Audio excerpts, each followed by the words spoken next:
Hello. Happy Wednesday. Oh, there's a puppy. He understands. He gets treats. If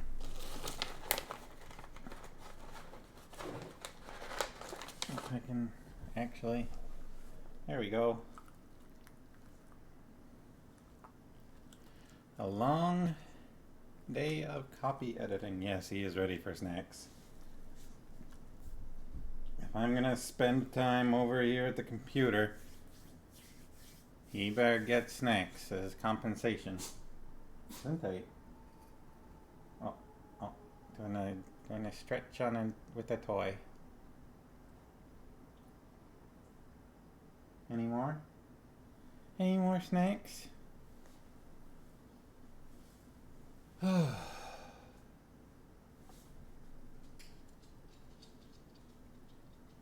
How's it going? Long day, you said. Speaking of snacks, I'm gonna finish this last bite of pizza here. I haven't eaten very much today, so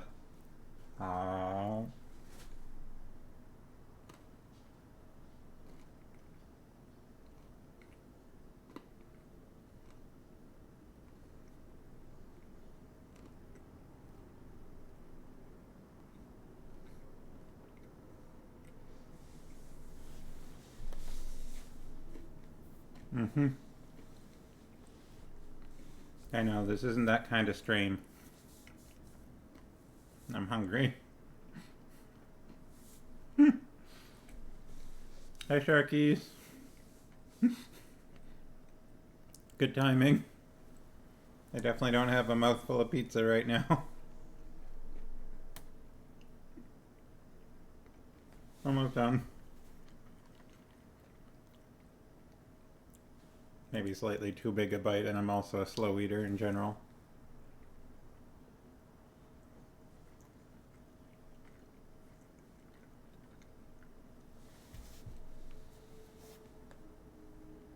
Burning?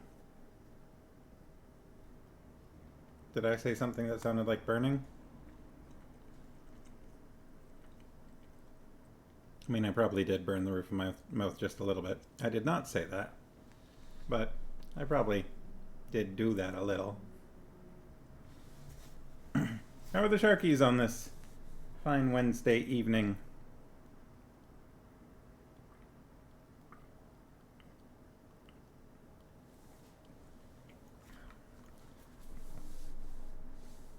Applied ice water.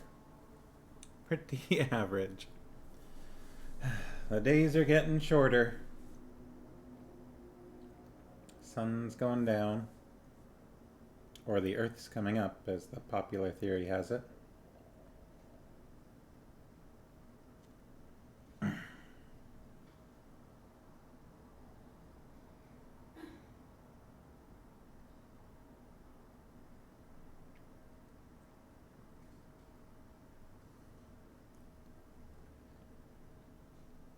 Yes, we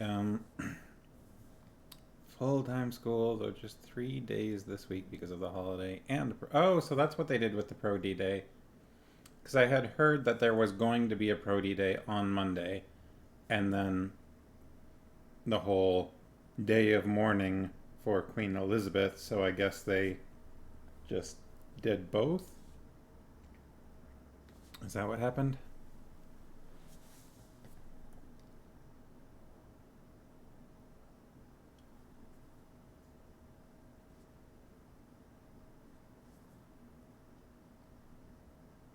Oh, I see.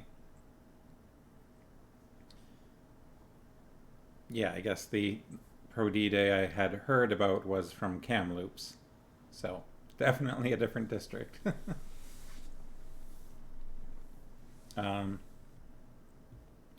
Yes, as Farmo says, we've got people coming to.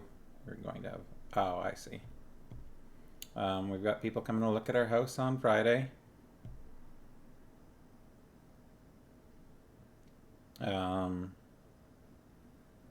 So tomorrow is going to be a busy cleaning day, and I'm going to try and organize our garage a bit better. And then we've got a busy weekend. On that note, I may not, I'll just make an actual decision. I'm not going to be able to stream on Friday because it's going to be a pretty packed day for me already. And I may have someone over here at that time. So, just one stream this week. Sorry, everybody.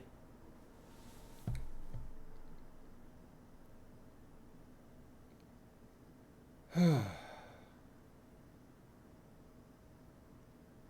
then I'm going to be out in a few cities over in Chilliwack for the rest of the weekend.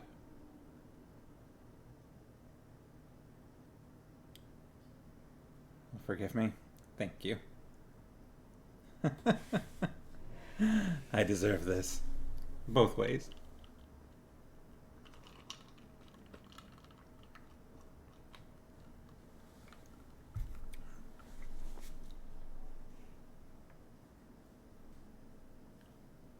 So what's new? Anything? Anything from anyone?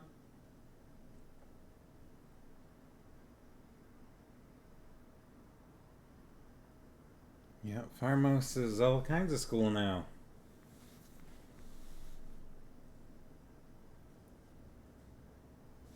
And tomorrow is your big day. Bright and early.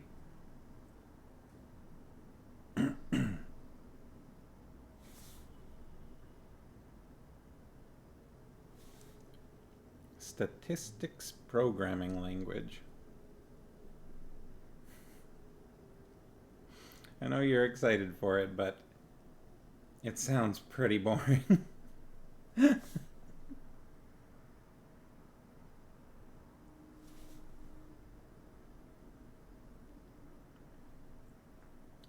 Says Sharky, finally put a shelf in a cupboard that's been needing one for 4 years. Congratulations.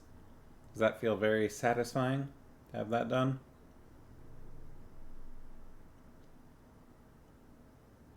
Is the camera a bit crooked? I think it is. So I'm looking at the line of this wall right here and it's like definitely feels satisfying. There we go. That's better. At least a little. Better enough.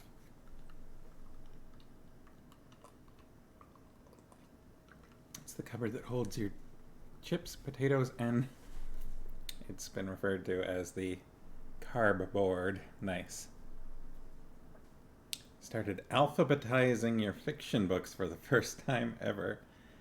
And Farmo's coming in with the real questions.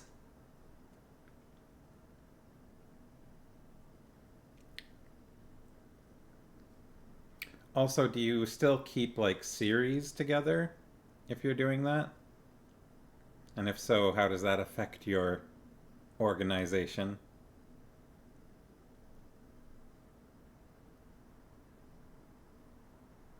By author. Ah, okay. Then that'll keep the series together.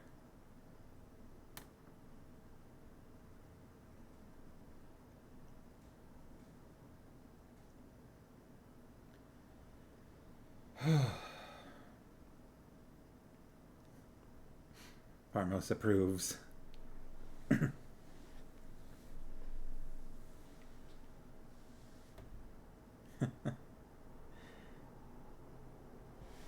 mean,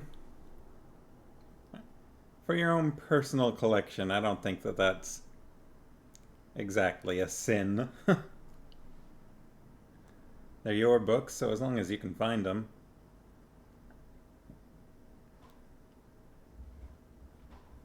Sharky's does it by theme.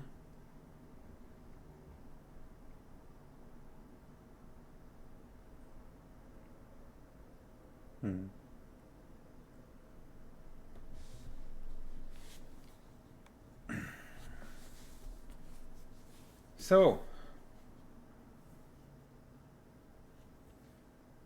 we are on... Ooh, actually, I'm looking forward to this next bit. I suppose I should... There's someone I forgot to mention.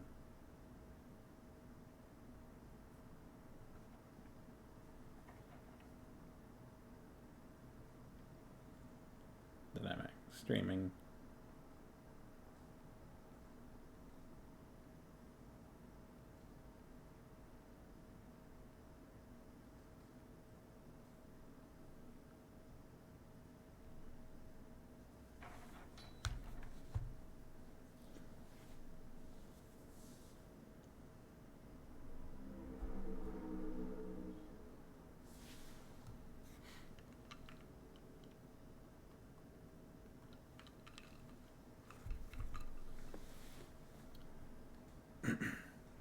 Yeah, I'm looking forward to the next part of this book. So we're on page 58, which means we've read 51 pages. Still weird. And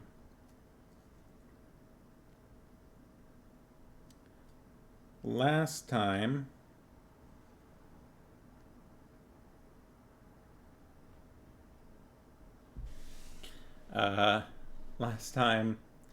let's see, Vimes finished his meeting with the patrician, then went to visit his bride-to-be, who mentioned that a swamp dragon named Chubby had escaped. Then we got a little glimpse that it seemed as though Chubby probably did not actually escape, and in fact, Chubby may have been dragon-napped.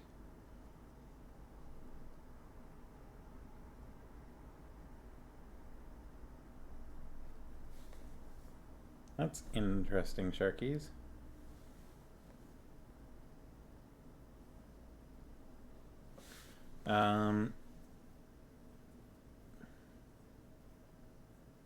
Stored by like sizes together. That's funny.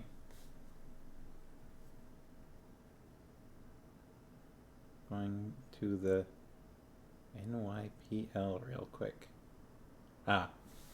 New York Public Library.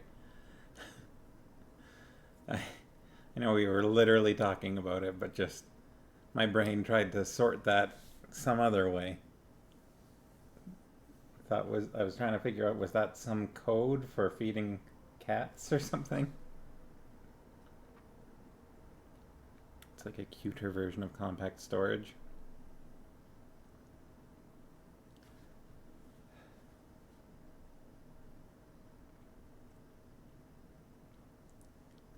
I've heard that in some like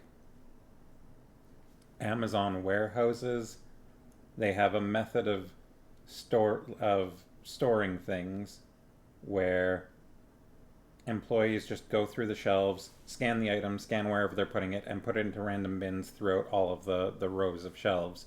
So it's not organized at all. And then when something gets ordered or a bunch of stuff gets ordered, the computer charts a course for you to go and retrieve the items. Amon Breyer.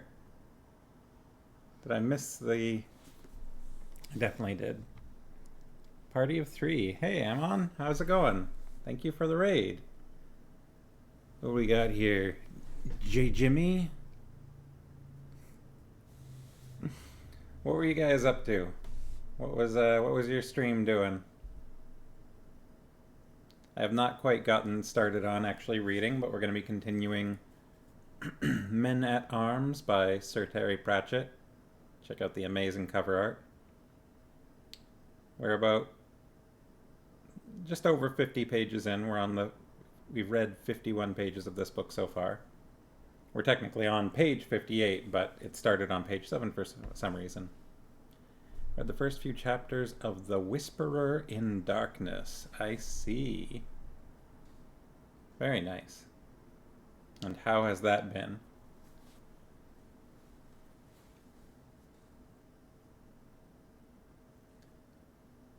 It's a very Lovecraftian sort of name. You enjoyed it?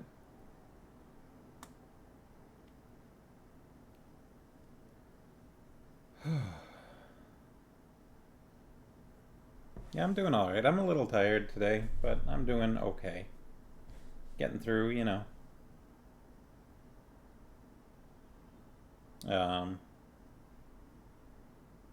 mentally preparing myself for cleaning the house like crazy tomorrow. Not too crazy. There's not that much that needs to be done, but I need to kind of tackle the garage a little bit and make that look nicer because we've got people coming to take a look at the place, see if they want to buy it on Friday.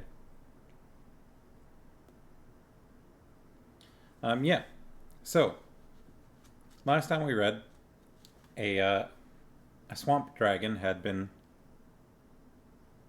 kidnapped and probably from the sounds of things used as something of an explosive. Sadly, poor Chubby the swamp dragon, who was rescued from a blacksmith.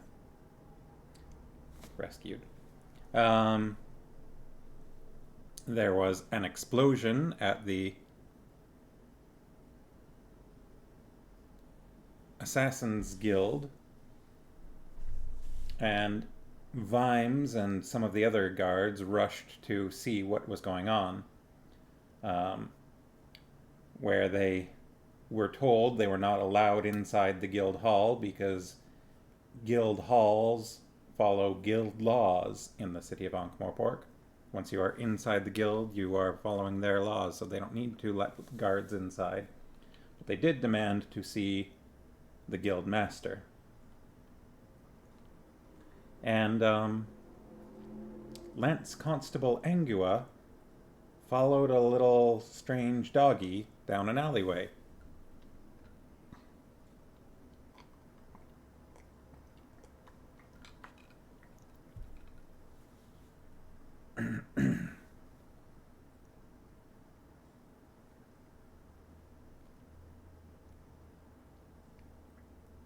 And that's about where we're at.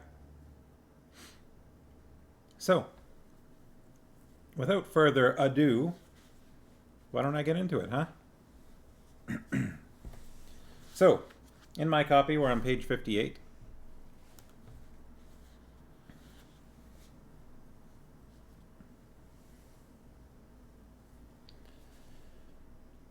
Ready? Angua watched the dog. The dog watched her. She squatted on her haunches as it sat down and scratched an ear furiously. Looking around carefully to make sure that no one could see them, she barked an inquiry.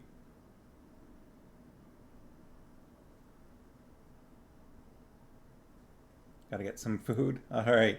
Well, thanks for the raid. Enjoy your meal. She barked an inquiry. I don't know why my sinus feels a little rattly while I'm talking. Don't bother, said the dog. That was Bovver.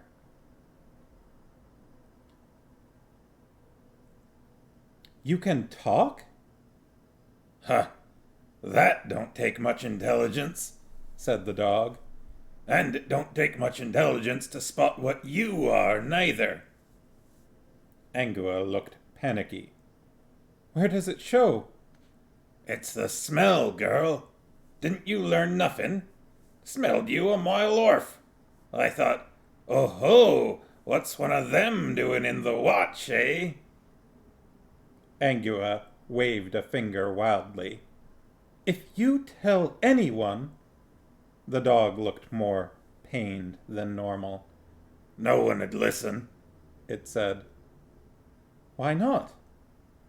'Cause everyone knows dogs can't talk. They hear me, see?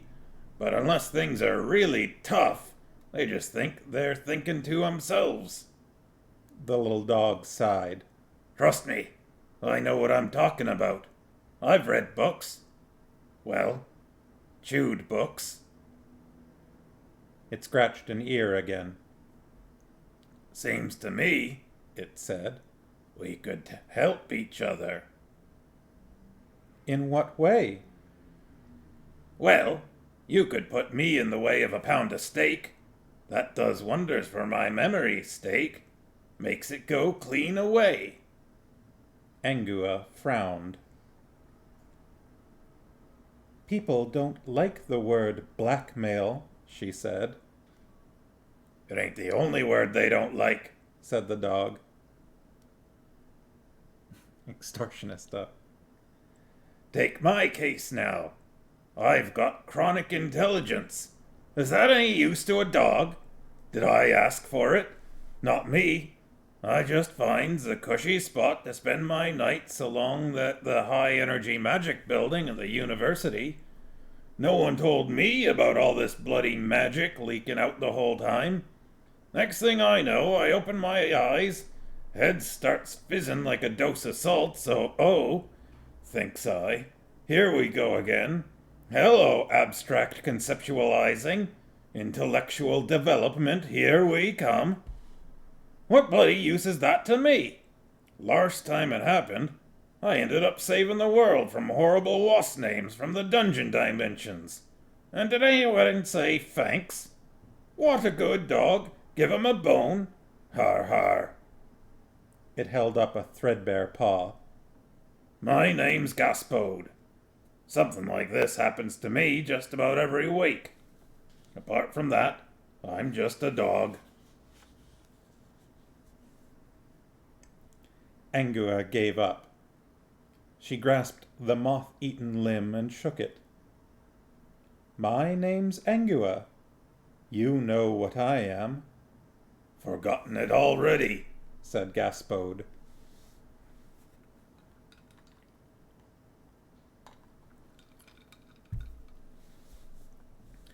Captain Vimes looked at the debris scattered across the courtyard from a hole in one of the ground floor rooms.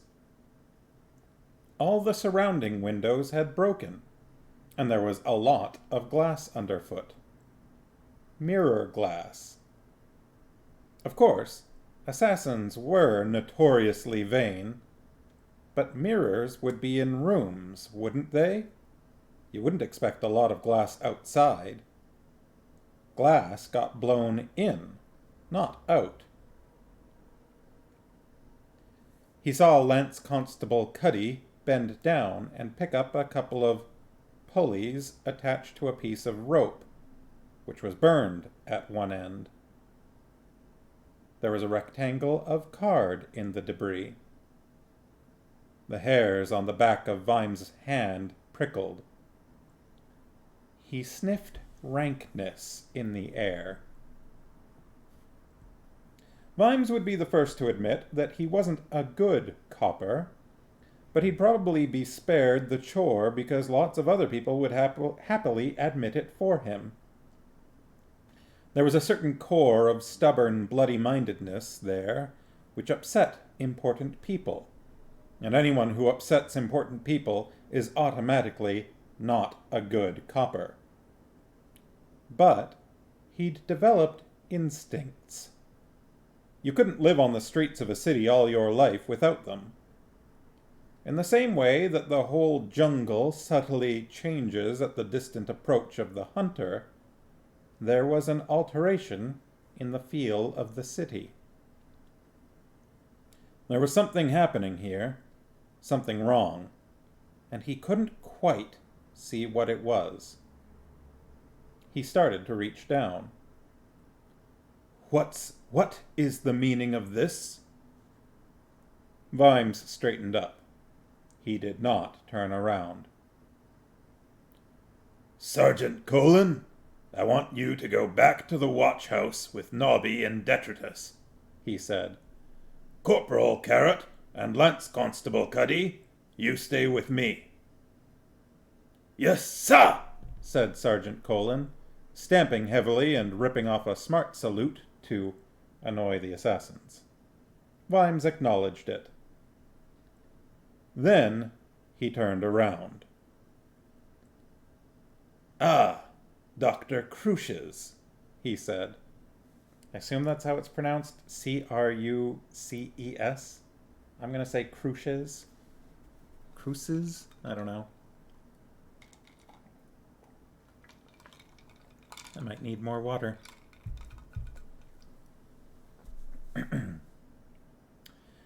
The master of assassins was white with rage, contrasting nicely with the extreme black of his clothing. "No one sent for you," he said. "What gives you the right to be here, Mr. Policeman? Walking around as if you own the place?" Vimes paused, his heart singing. He savored the moment.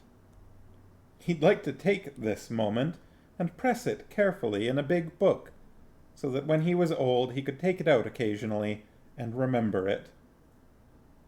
He reached into his breastplate and pulled out the lawyer's letter. "Well, if you would like the most fundamental reason," he said, "it is because I rather think I do."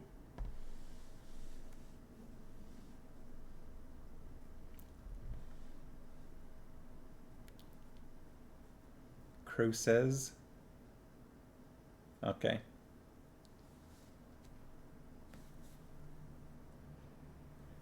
A man can be defined by the things he hates.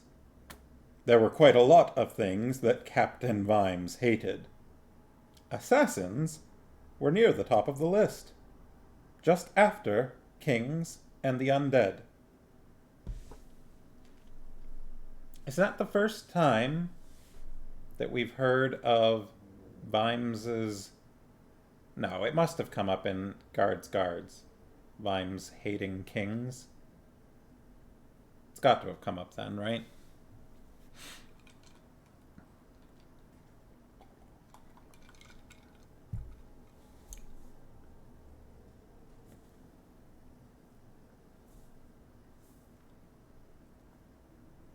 We have heard about his dislike for the undead because his lawyer is one. So it was mentioned earlier in this book.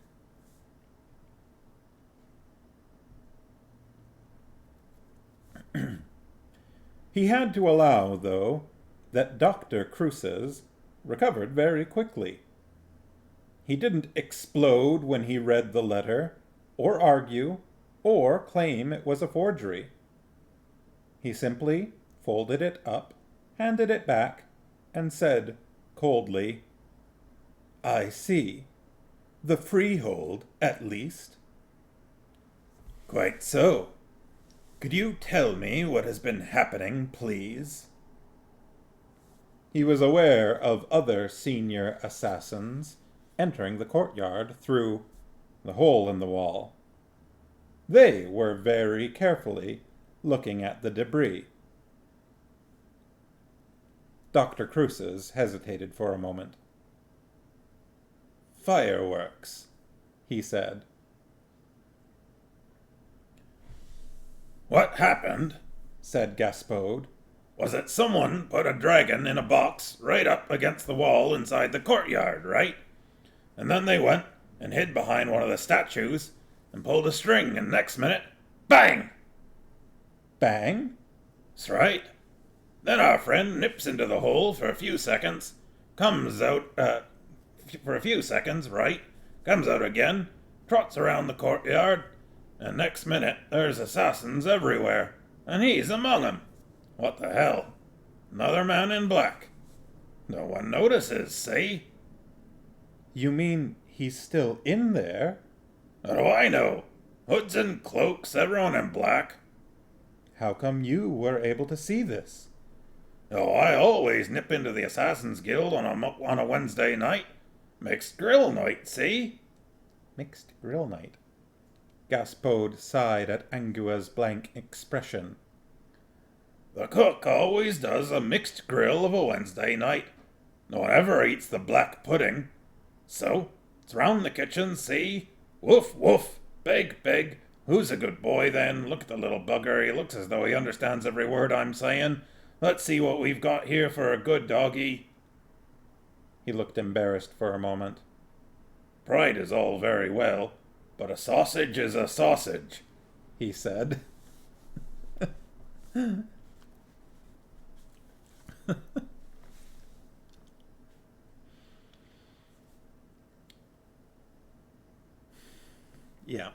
Gaspode is great.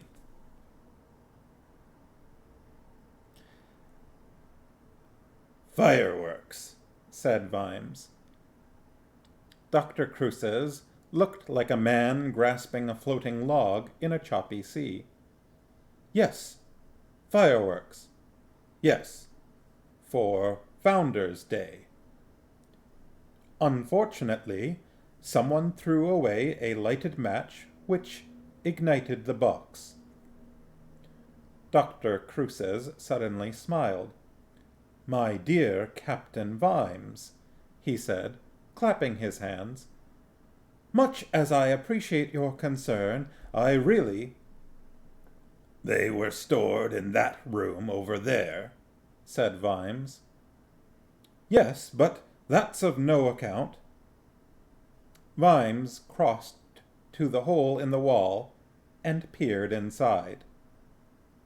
A couple of assassins glanced at Dr. Cruces and reached nonchalantly towards various areas of their clothing. He shook his head. His caution might have had something to do with the way Carrot put his hand on the hilt of his sword, but it could also have been because assassins did have a certain code, after all. It was dishonorable to kill someone if you weren't being paid. It seems to be some kind of museum, said Vimes. Guild memorabilia, that sort of thing. Yes, exactly. Odds and ends. You know how they mount up over the years. Oh, well, that all seems in order, said Vimes. Sorry to have troubled you, Doctor. I will be going. I hope I have not inconvenienced you in any way. Of course not. Glad to have been able to put your mind at rest. They were ushered, gently yet firmly, towards the gateway. I should clean up this glass, said Captain Vimes, glancing at the debris again. Someone could hurt themselves, all this glass lying around. Wouldn't like to see one of your people get hurt. We shall be doing it right this minute, Captain, said Dr. Cruces. Good, good. Thank you very much. Captain Vimes paused at the doorway, and then thumped the palm of his hand on his forehead. Sorry, excuse me. Mind like a sieve these days. What was it you said was stolen? Not a muscle, not a sinew, moved on Dr. Cruces' face. I didn't say anything was stolen, Captain Vimes. Vimes gaped at him for a moment. Right, sorry. Of course, you didn't. Apologies. Work getting on top of me, I expect. I'll be going then. The door slammed in his face. Columbo. Right, said Vimes. Captain, why? Carrot began. Vimes held up a hand. That wraps it up then, he said, slightly louder than necessary. Nothing to worry about. Let's get back to the yard. Where's Lance Constable what's-her-name? Here, Captain, said Angua, stepping out of the alley. Hiding, eh? And what's that? Woof, woof, whine, whine. It's a little dog, Captain. Good grief.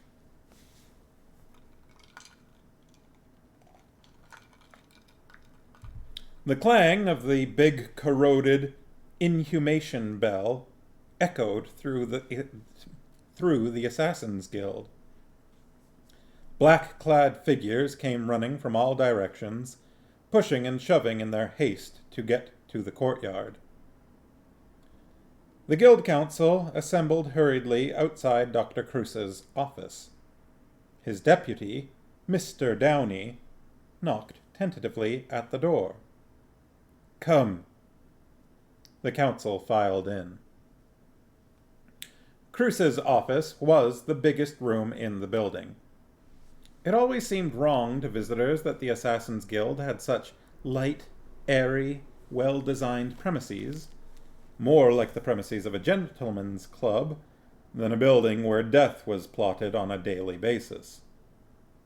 Cheery, sporting prints lined the walls, although the quarry was not, when you looked closely, stags or foxes.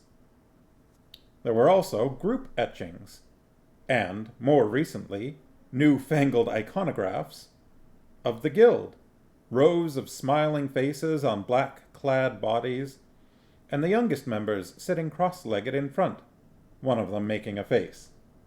Footnote: there's always one. End of footnote. Down one side of the room was the big mahogany table where the elders of the guild sat in weekly session. The other side of the room held Cruces' private library and a small workbench.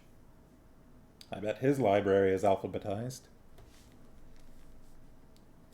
Above the bench was an apothecary cabinet, made up of hundreds of little drawers. The names on the drawer labels were in Assassin's Code, but visitors from outside the guild were generally sufficiently unnerved not to accept a drink. 4 pillars of black granite held up the ceiling.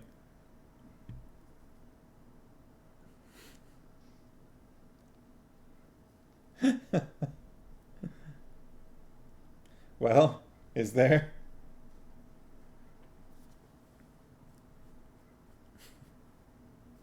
Four pillars of black granite held up the ceiling. They had been carved with the names of noted assassins from history. Cruces had his desk 4 square between them. He was standing behind it, his expression almost as wooden as the desk. "I want a roll call," he snapped. "Has anyone left the guild?" "No, sir." "How can you be so sure?" I see. "The guards on the roofs in Filigree Street say no one came in or went out, sir." "And who's watching them?" "They're watching one another, sir." "Very well. Listen carefully. I want the mess cleaned up. If anyone needs to go outside the building, I want everyone watched. And then the guild is going to be searched from top to bottom. Do you understand?" "What for, doctor?" said a junior lecturer in poisons. "For anything that is hidden. If you find anything and you don't know what it is, send for a council member immediately. And don't touch it." "But doctor, all sorts of things are hidden." "This will be different. Do you understand?" "No, sir." "Good. And no one is to speak to the wretched watch about this. You, boy, bring me my hat." Dr. Cruces sighed. "I suppose I shall have to go and tell the patrician. Hard luck, sir."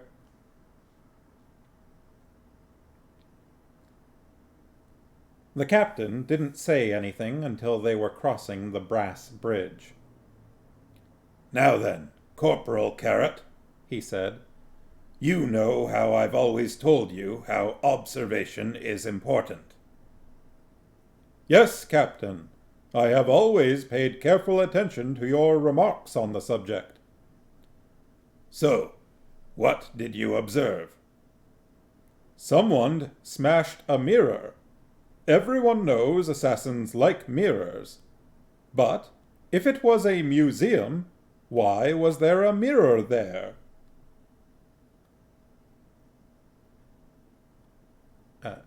Please, sir. Who said that? Down here, sir. Lance Constable Cuddy. Oh, yes. Yes? I know a bit about fireworks, sir. There's a smell you get after fireworks. Didn't smell it, sir. Smelled something else. Well, smelled, Cuddy. And there were bits of burned rope and pulleys. I smelled dragon, said Vimes. Sure, Captain? I'm guessing at who's saying some of these lines. Trust me. Vimes grimaced. If you spent any time in Lady Ramkin's company, you soon found out what dragons smelled like. If something put its head in your lap while you were dining, you said nothing. You just kept passing it tidbits and hoped like hell it didn't hiccup. There was a glass case in that room, he said. It was smashed open. Ha! Something was stolen. There was a bit of card in the dust, but someone must have pinched it while old Cruces was talking to me. I'd give $100 to know what it said. Why, Captain? Said Corporal Carrot. Because that bastard Cruces doesn't want me to know. I know what could have blown the hole open, said Angua. What? An exploding dragon. They walked in stunned silence. That could do it, sir, said Carrot loyally. The little devils go bang at the drop of a helmet.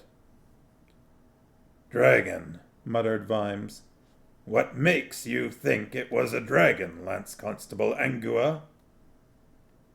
Angua hesitated. Because a dog told me was not, she judged, a career-advancing thing to say at this point. Woman's intuition, she suggested. I suppose, said Vimes. I kind of get it. It is a little awkward in that I think people don't generally weaponize exploding dragons, maybe. He smelled the dragon, but I don't know. It is a little weird.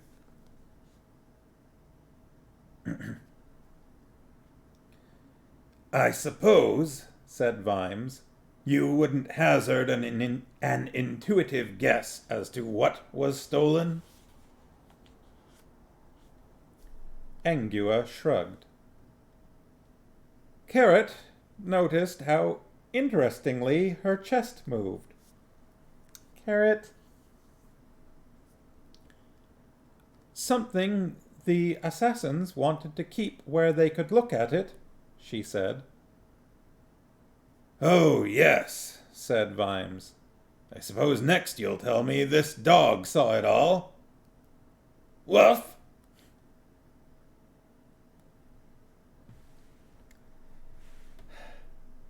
It is a little awkward because we, as the audience, got told what happened before reading the part about them trying to figure out what happened.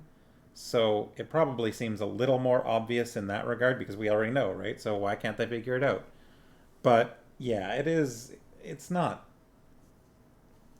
Knowing what we know and what they know about dragons doesn't seem like the most complex thing to put together, does it?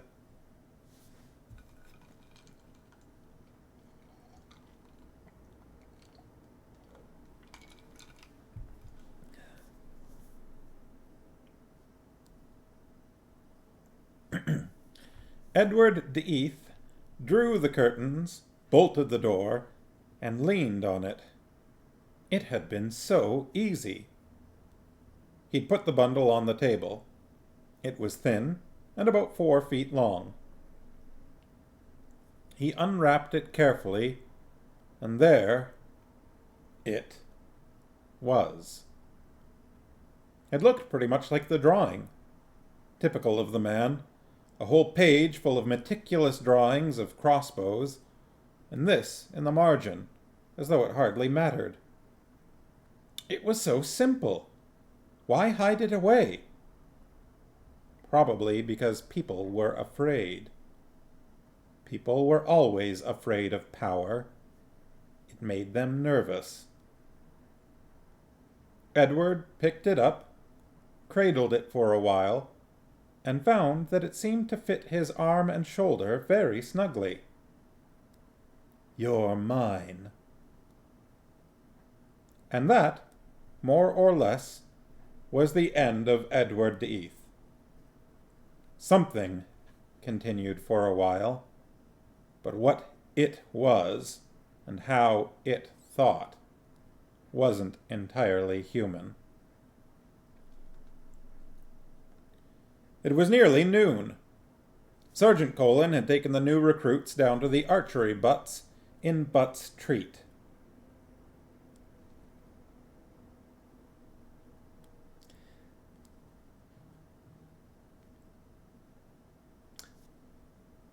Butts space Treat. Butt's Treat, not Butt Street. That's another joke where I'm not sure whether or not I would have picked up on that just reading it to myself. Yeah, as Sharkies are just saying.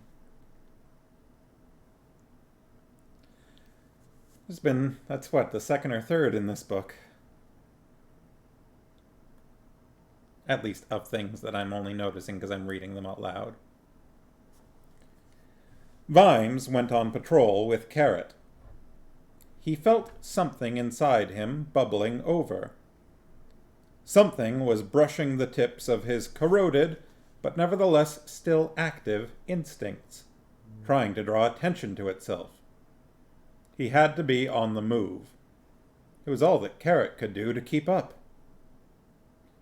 There were trainee assassins in the streets around the guild, still sweeping up debris. "Assassins in daylight," snarled Vimes. "I'm amazed they don't turn to dust." "That's vampires, sir," said Carrot. "Ha! You're right. Assassins and licensed thieves and bloody vampires. You know, this was a great old city once, lad."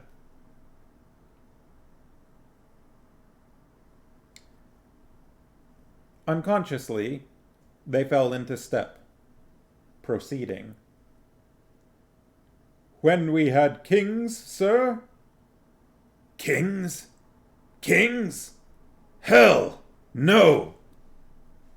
A couple of assassins looked around in surprise. "I'll tell you," said Vimes. "A monarch's an absolute ruler, right? The head honcho?" "Unless he's a queen," said Carrot. Vimes glared at him, and then nodded. "Okay, or the head honchette." "No, that'd only apply if she was a young woman. Queens tend to be older. She'd have to be a honcharina? No, that's for very young princesses. No, a honchessa, I think."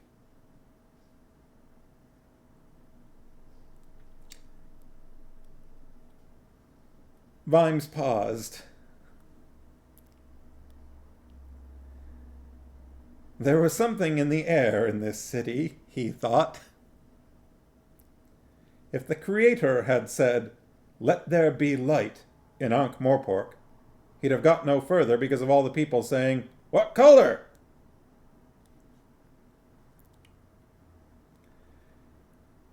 "The supreme ruler, okay?" he said, starting to stroll forward again. "Okay." "But that's not right, see? One man with the power of life and death." "But if he's a good man," Carrot began. "What? What? Okay. Okay. Let's believe he's a good man.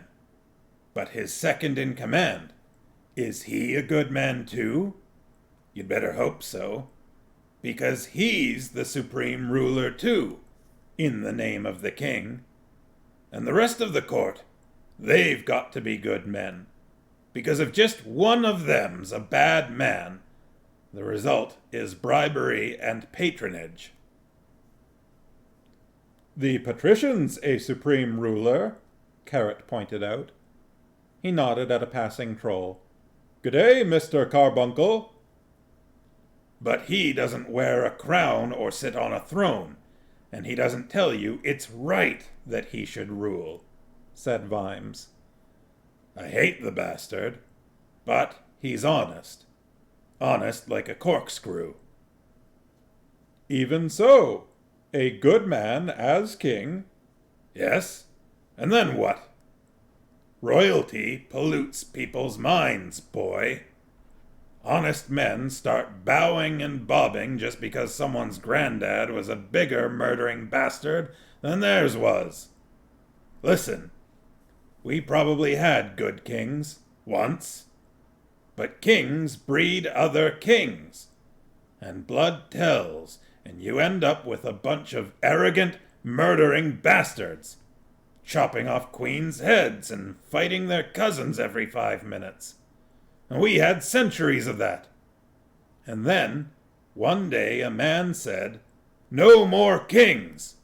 And we rose up, and we fought the bloody nobles, and we dragged the king off his throne, and we dragged him into Sator Square, and we chopped his bloody head off. Job well done. Wow, said Carrot. Who was he? Who? The man who said, "No more kings." People were staring. Vimes's face went from the red of anger to the red of embarrassment. There was little difference in the shading, however. Oh, he was commander of the city guard in those days, he mumbled. They called him Old Stoneface. Never heard of him, said Carrot. He, doesn't appear much in the history books, said Vimes. Sometimes there has to be a civil war, and sometimes, afterwards, it's best to pretend something didn't happen. Sometimes people have to do a job, and then they have to be forgotten. He wielded the axe, you know. No one else would do it. It was a king's neck, after all. Kings are, he spat the word, special.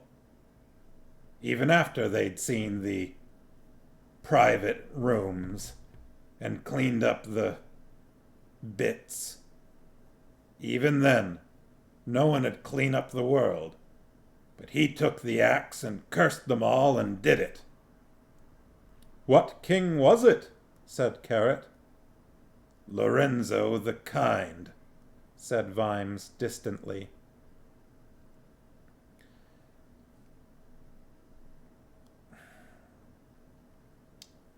Content warning? Mention of child abuse?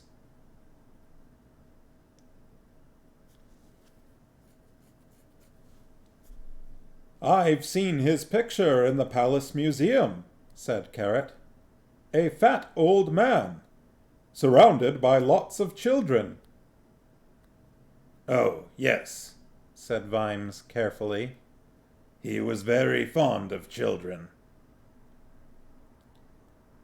Carrot waved at a couple of dwarfs. I didn't know this, he said. I thought there was just some wicked rebellion or something. Vimes shrugged. It's in the history books, if you know where to look. And that was the end of the kings of Ankh-Morpork. Oh, there was a surviving son, I think, and a few mad relatives. They were banished. That's supposed to be a terrible fate for royalty. I can't see it myself. I think I can. And you like the city, sir? Well, yes. But if it was a choice between banishment and having my head chopped off, just help me down with this suitcase. No, we're well rid of kings. But, I mean, the city used to work. Still does, said Carrot. They passed the Assassin's Guild and drew level with the high, forbidding walls of the Fool's Guild, which occupied the other corner of the block. No, it just keeps going. I mean, look up there. Carrot obediently raised his gaze. There was a familiar building on the junction of Broad Way and Alchemists. The facade was ornate, but covered in grime. Gargoyles had colonized it. The corroded motto over the portico said, "Neither rain nor snow nor glom of knit can stay these mevengers about their duty." And, in more spacious days, that may have been the case. But recently someone had found it necessary to nail up an addendum which read, "Don't arsk us about rocks, trolls with sticks, all sorts of dragons, Mrs. Cake, huge green things with teeth, any kinds of black dogs with orange eyebrows, reigns of spaniels, fog, Mrs. Cake."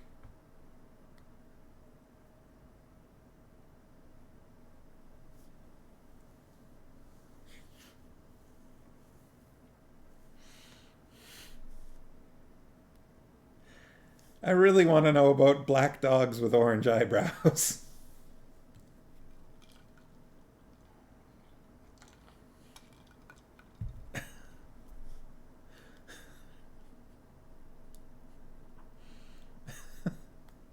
Frat prank. "Oh," he said, "the Royal Mail." "The post office," corrected Vimes. "My granddad said that once you could post a letter there, and it'd be delivered within a month, without fail. You didn't have to give it to a passing dwarf, and hope the little bugger wouldn't eat it before." His voice trailed off. Sorry. No offense meant." "None taken," said Carrot cheerfully. "It's not that I've got anything against dwarfs. I've always said you'd have to look very hard before you'd find a better bunch of highly skilled, law-abiding, hard-working—" "Little buggers?" "Yes. No!" They proceeded. "That Mrs. Cake," said Carrot. "Definitely a strong-minded woman, eh?" "Too true," said Vimes. Something crunched under Carrot's enormous sandal. "More glass," he said. "It went a long way, didn't it?" "Exploding dragons. What an imagination the girl has." "Woof, woof," said a voice behind them. "That damn dog's been following us," said Vimes. "It's barking at something on the wall," said Carrot. Gaspode eyed them coldly. "Woof, woof, bloody whine," he said. "Are you bloody blind or what?" It was true that normal people couldn't hear Gaspode speak, because dogs don't speak. It's a well-known fact. It's well known at the organic level, like a lot of other well-known facts which overrule the observations of the senses. This is because if people went around noticing everything that was going on all the time, no one would ever get anything done. Footnote. This is another survival trait. End of footnote. Besides, almost all dogs don't talk. Ones that do are merely a statistical error, and can therefore be ignored. Does that line up, Farmos? However, Gaspode had found he did tend to get heard on a subconscious level. Only the previous day someone had absent-mindedly kicked him into the gutter, and had gone a few steps before they suddenly thought, "I'm a bastard, what am I?"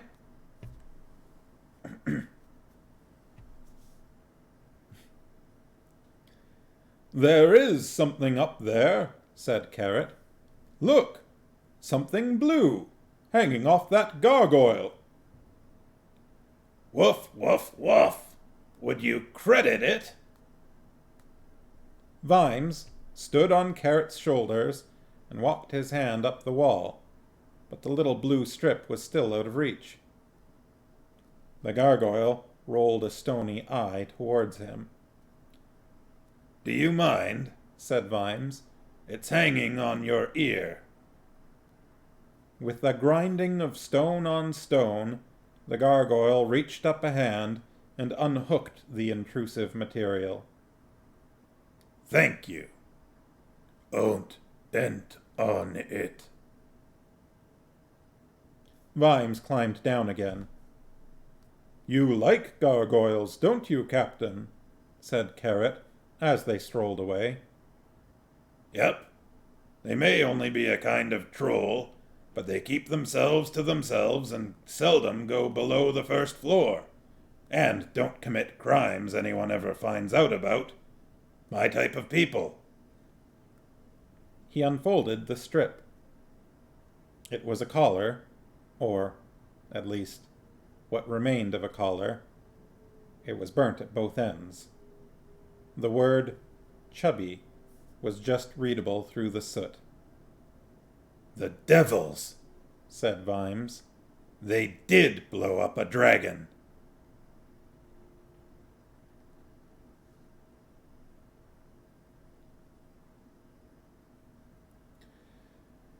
The most dangerous man in the world should be introduced. He has never, in his entire life, harmed a living creature. He has dissected a few, but only after they were dead, footnote, and had marveled at how well they'd been put together, considering it had been done by unskilled labor. So, footnote, after they were dead. Because he was an early form of free-thinking scientist, and did not believe that human beings had been created by some sort of divine being. Dissecting people when they were still alive tended to be a priestly occupation. They thought mankind had been created by some sort of divine being, and wanted to have a closer look at his handiwork. End of footnote. For several years, he hadn't moved outside a large, airy room, but this was okay, because he spent most of his time inside his own head in any case.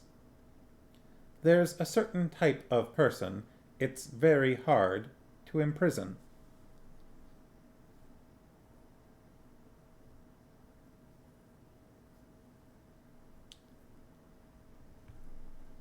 I would suspect that it was intentional. And if I'm remembering correctly, some of this book will go a little bit further into that aspect. It's kind of part of the theme of this book, I think. Part of.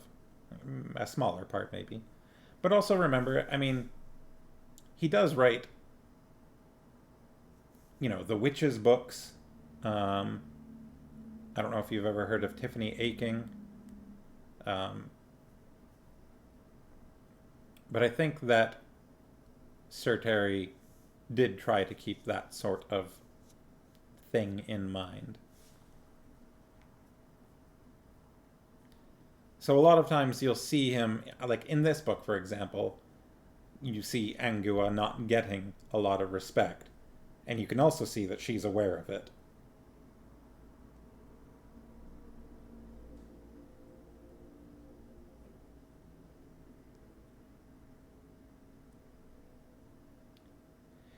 Now, on the other hand, in this particular instance, Angua knew what happened because she got told what happened by a dog.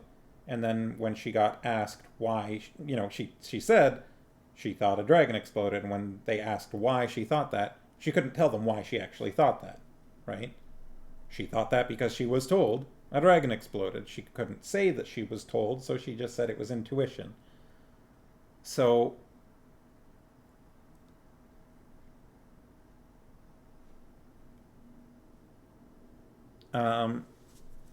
partly, like, I don't 100%, like, she proposed a theory with only the, I think for some reason we're expected to believe that there wasn't that much evidence to back up her theory. Because she didn't even point to any of the evidence there as to why she thought a dragon exploded. She just said intuition.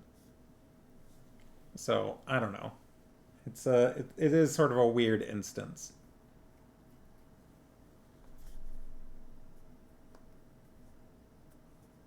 Yeah, a lot of Discworld books do approach various social injustices, as Farmhouse mentioned.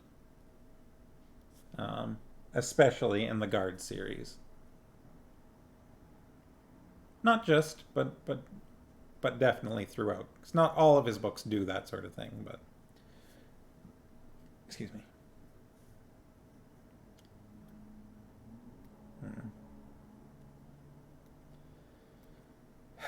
I am sorry to hear that. I'm not surprised. Okay. So, describing some person. There's a certain type of person it's very hard to imprison. He had, however, that's good, surmised that an hour's exercise every day was essential for a healthy appetite and proper bowel movements, and was currently sitting on a machine of his own invention. It consisted of a saddle above a pair of treadles, which turned, by means of a chain, a large wooden wheel currently held off the ground on a metal stand. Another, freewheeling wooden wheel was positioned in front of the saddle, and could be turned by means of a tiller arrangement. He'd fitted the extra wheel and tiller so that he could wheel the entire thing over to the wall when he'd finished taking his exercise. And, besides, it gave the whole thing a pleasing symmetry. He called it the turning the wheel with pedals and another wheel machine. Lord Vetinari was also at work. Normally, he was in the oblong office, or seated in his plain wooden chair at the foot of the steps in the palace of Ankh-Morpork. There was an ornate throne at the top of the steps, covered with dust. It was the throne of Ankh-Morpork, and was, indeed, made of gold. He'd never dreamed of sitting on it. But it was a nice day, so he was working in the garden. Visitors to Ankh-Morpork were often surprised to find that there were some interesting gardens attached to the patrician's palace. The patrician was not a garden's kind of person. Yeah, I don't know if that was intentional or not. The patrician was not a garden's kind of person, but some of his predecessors had been, and Lord Vetinari never changed or destroyed anything if there was no logical reason to do so. He maintained the little zoo and the racehorse stable, and even recognized that the gardens themselves were of extreme historic interest, because this was so obviously the case. They had been laid out by Bloody Stupid Johnson. Many great landscape gardeners have gone down in history and been remembered in a very solid way by the magnificent parks and gardens that they designed with almost godlike power and foresight, thinking nothing of making lakes and shifting hills and planting woodlands to enable future generations to appreciate the sublime beauty of wild nature transformed by man. There have been Capability Brown, Sagacity Smith, Intuition de Vere Slade Gore. In Ankh-Morpork, there was Bloody Stupid Johnson. Bloody Stupid, it might look a bit messy now, but just you come back in 500 years' time, Johnson. Bloody Stupid, look, the plans were the right way round when I drew them, Johnson. Bloody Stupid Johnson, who had 2,000 tons of earth built into an artificial hillock in front of Quirm Manor because it'd drive me mad to have to look at a bunch of trees and mountains all day long. How about you? All right. Have a good night, BBAB. See you next Wednesday. See you in a week. Sleep well.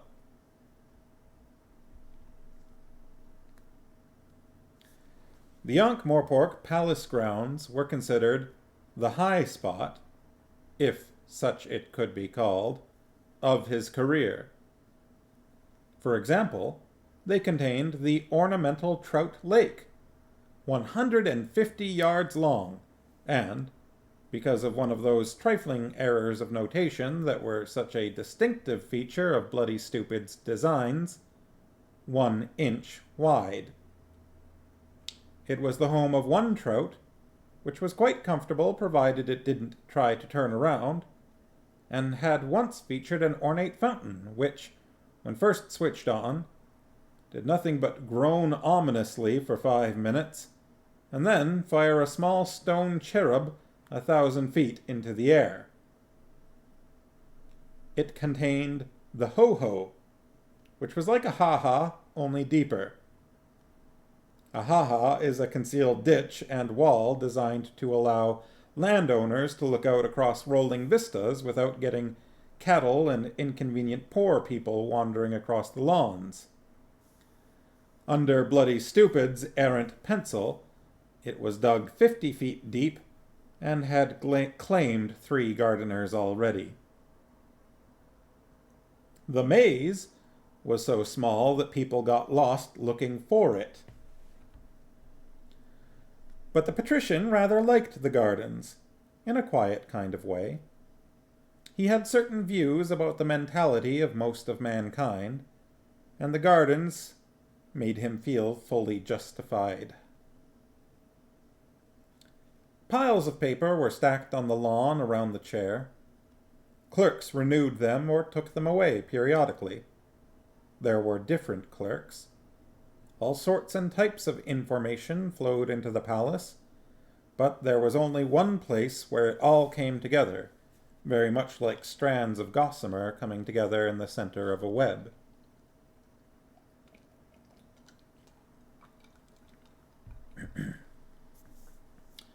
A great many rulers, good and bad and quite often dead, know what happened. A rare few actually manage, by dint of much effort, to know what's happening. Lord Vetinari considered both types to lack ambition. "Yes, Dr. Cruces," he said, without looking up. How the hell does he do it? Cruces wondered. I know I didn't make any noise. "Ah, Havelock," he began. "You have something to tell me, Doctor." "It's been mislaid." "Yes, and no doubt you are anxiously seeking it. Very well. Good day."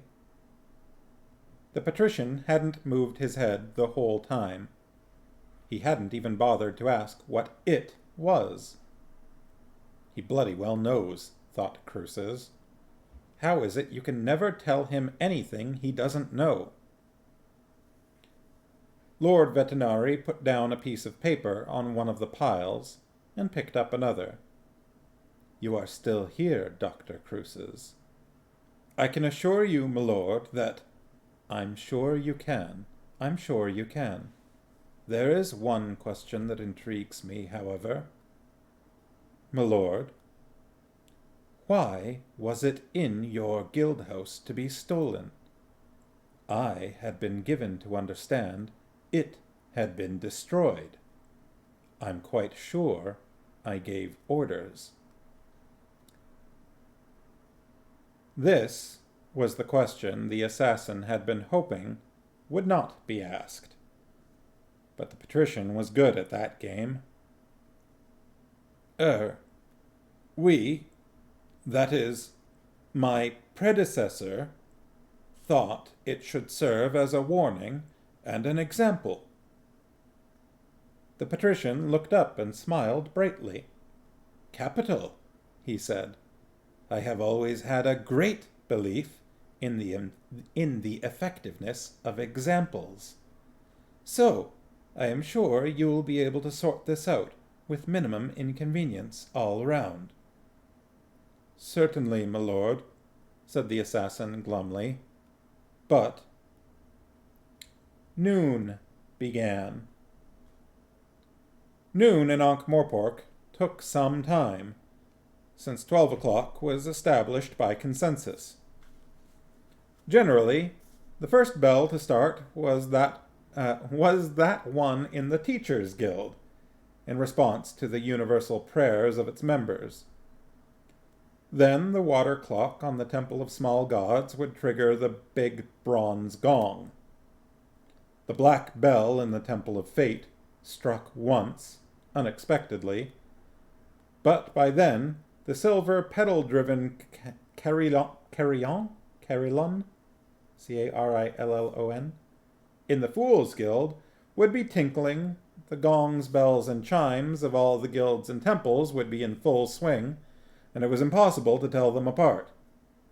Except for the tongueless and magical octairon bell of old Tom in the unseen university clock tower, whose 12 measured silences temporarily overruled the din. And finally, several strokes behind all the others, was the bell of the Assassin's Guild, which was always last. Carillon? All right, carillon.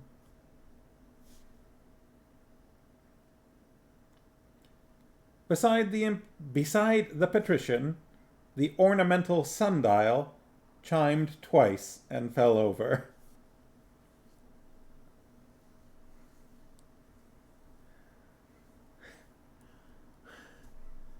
What kind of sundial makes noise?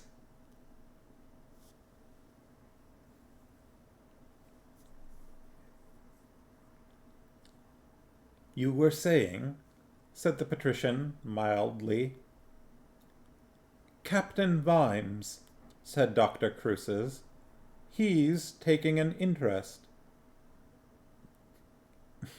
An ornamental one? Yeah. One designed by Bloody Stupid Johnson. Dear me. But it is his job. Really, I must demand that you call him off. The words echoed around the garden. Several pigeons flew away. Demand? Said the patrician sweetly. Dr. Cruces backed and filled desperately. He is a servant, after all, he said. I see no reason why he should be allowed to involve himself in affairs that don't concern him. I rather believe he thinks he's a servant of the law, said the patrician. He's a jack in office and an insolent upstart. Dear me, I did not appreciate your strength of feeling. But Since you demand it, I will bring him to heel without delay. Thank you. Don't mention it. Do not let me keep you. Dr. Cruces wandered off in the direction of the patrician's idle gesture. Lord Vetinari bent over his paperwork again, and did not even look up when there was a distant, muffled cry. Instead, he reached down and rang a small silver bell. A clerk hurried up. "Go and fetch the ladder, will you, Drumknot?" he said. "Dr. Cruces seems to have fallen in the ho-ho."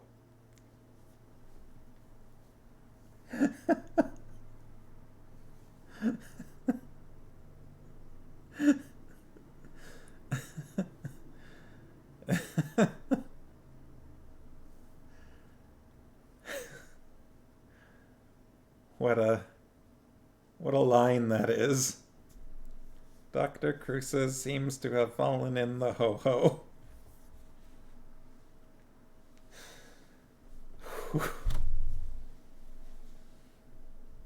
Oh boy.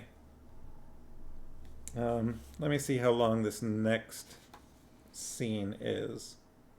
It's another, like, 1, 2, 3, 4, like 3-ish pages. This is one of the very good Vetinari scenes. It really, I think, establishes him as a little more fearful and fear-inducing, and in control, I guess, than maybe he might have come off in Guards. Because he was definitely in control in Guards, but he was, there was all this stuff happening around him, and he wasn't exactly stopping it, I guess. He was in the dungeon, after all, even if it seemed like he expected to be, was prepared for.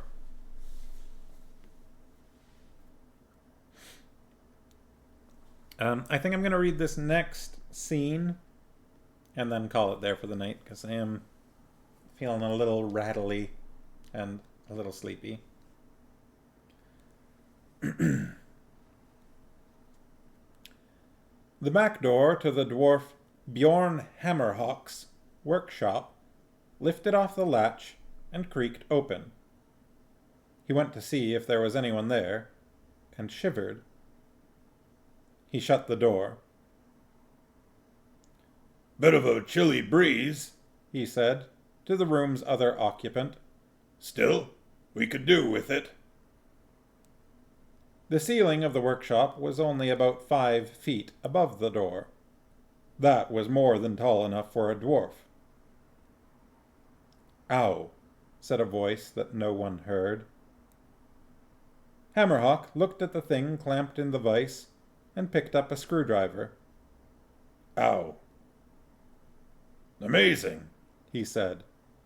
"I think that moving this tube down the barrel forces the, 6 chambers to slide along, presenting a new one to the, firing hole. That seems clear enough.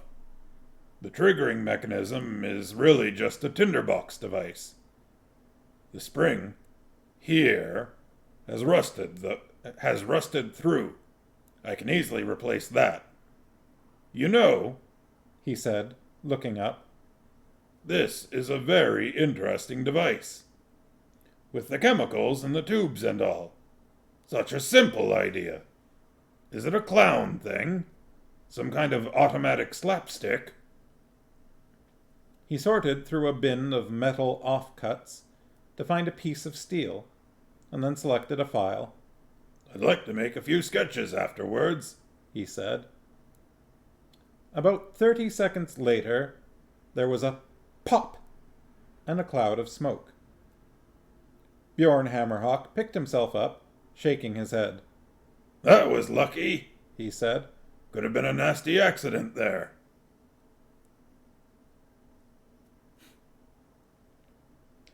He tried to fan some of the smoke away, and then reached for the file again. His hand went through it. Ahem. Bjorn tried again. The file was as insubstantial as the smoke. What? Ahem. The owner of the strange device was staring in horror at something on the floor. Bjorn followed his gaze. Oh, he said. Realization, which had been hovering on the edge of Bjorn's consciousness, finally dawned. That was the thing about death. When it happened to you, you were among the first to know. His visitor grabbed the device from the bench and rammed it into a cloth bag. Then he looked around wildly, picked up the corpse of Mr. Hammerhawk, and dragged it through the door towards the river. There was a distant splash, or as close to a splash as you could get from the Ankh. Oh dear, said Bjorn. And I can't swim either. That will not, of course, be a problem, said Death. Bjorn looked at him. You're a lot shorter than I thought you'd be, he said. This is because I'm kneeling down, Mr. Hammerhawk. That damn thing killed me. Yes. That's the first time anything like that has ever happened to me. To anyone.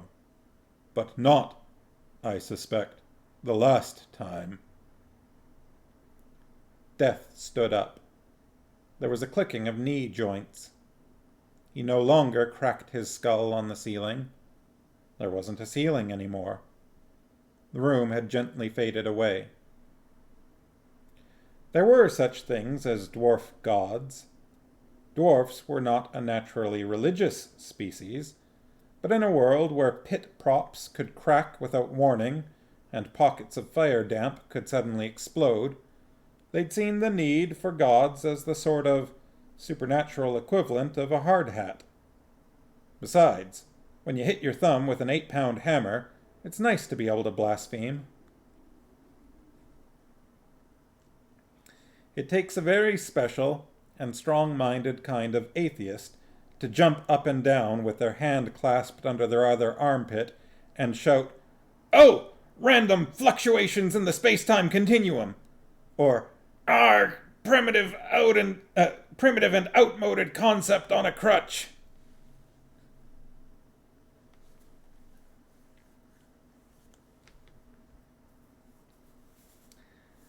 Bjorn didn't waste time asking questions. A lot of things become a shade urgent when you're dead. I believe in reincarnation, he said. I know. I tried to live a good life. Does that help? That is not up to me. Death coughed. Of course, since you believe in reincarnation, you'll be Bjorn again. He waited. Yes, that's right, said Bjorn. Dwarfs are known for their sense of humor, in a way. People point them out and say, "Those little devils haven't got a sense of humor." Was there anything amusing in the statement I just made? No. No, I don't think so. It was a pun, or play on words. Bjorn again. Yes? Did you notice it? I can't say I did. Oh. Sorry. I've been told I should try to make the occasion a little more enjoyable. Bjorn again. Yes. I'll think about it. Thank you.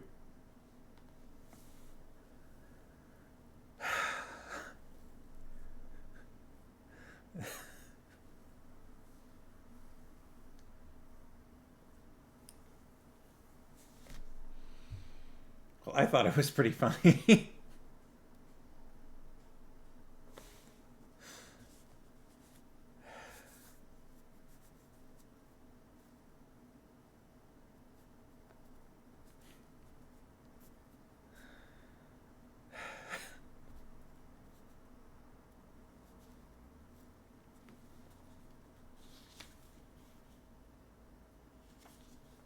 All right. I think I'm going to stop there. Bjorn again.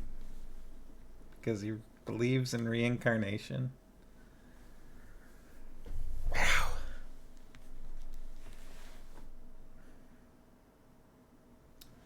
So the plot, as they say, thickens.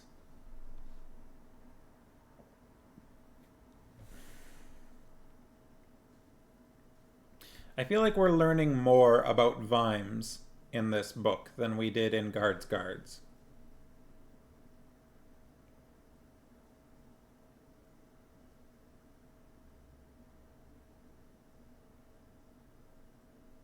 In the plot.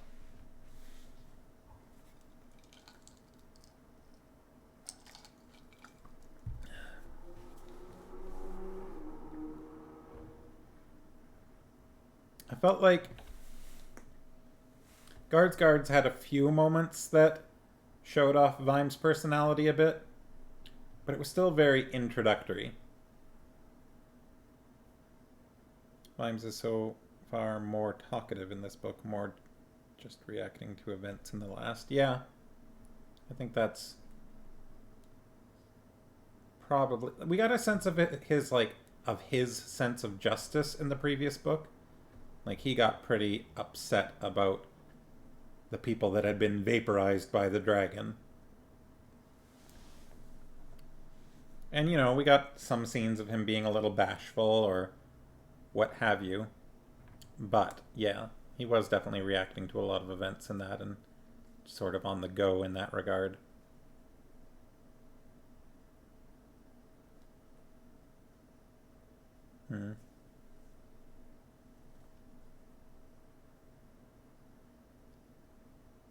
He's got some confidence. That bit with him just being so thrilled with the, you know, you're walking around like you think you own the place. That's because I rather think I do.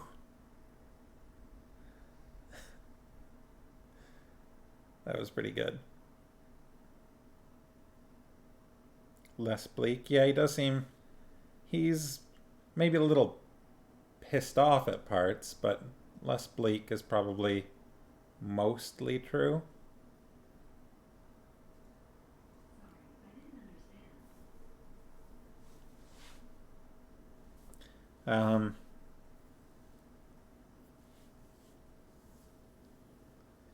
Though he does seem a little... seems to be a little bleak when he stops to think about leaving the watch.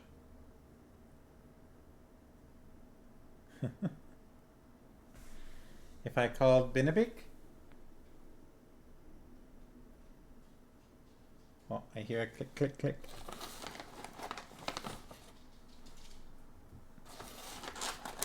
Oh, there he is. Oh, hello. Who are you?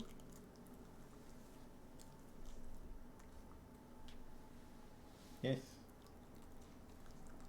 You're a good boy. Good snacky boy.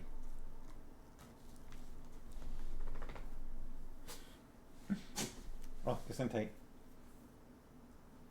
What?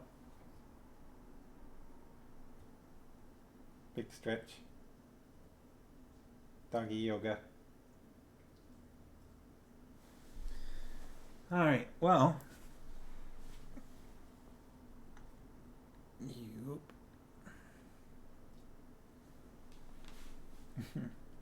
I'm almost done, Ben. Hopefully everyone is enjoying the book so far. I hope everyone enjoys the introduction of Gaspode. He's a great character. Stuff like this happens to me every week.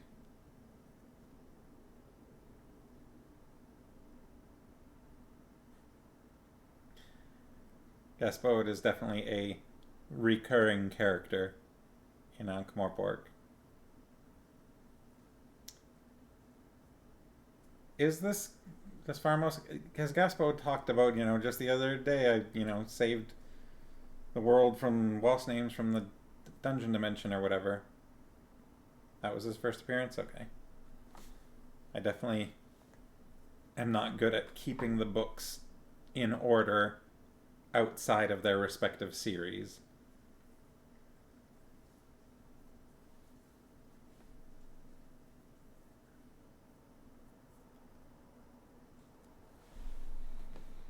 So you're less likely to want to comment with Pratchett than the Belgariad.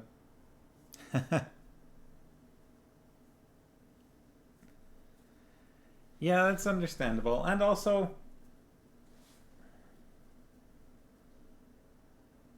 I don't know. We've got, I think, more of, like, in the Discworld books, the humor's there. The humor's part of the book. And the Belgariad, we tend to add jokes on our own and kind of, I don't know, comment on what's happening a little more, I guess. Feels like there's more commenting room in the Belgariad.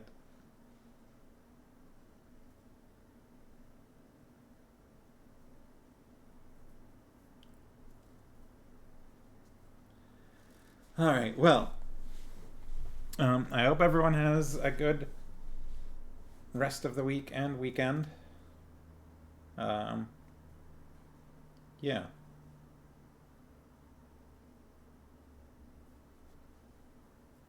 I think I'm going to miss not reading on Friday, but Terry Pratchett often comments on his own works. Footnotes. But yeah, gonna be fairly busy, so I'll see you all next Wednesday in a week.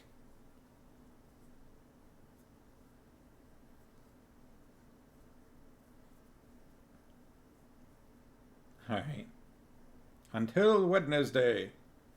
Have a good night, everyone. See you in a week. Bye.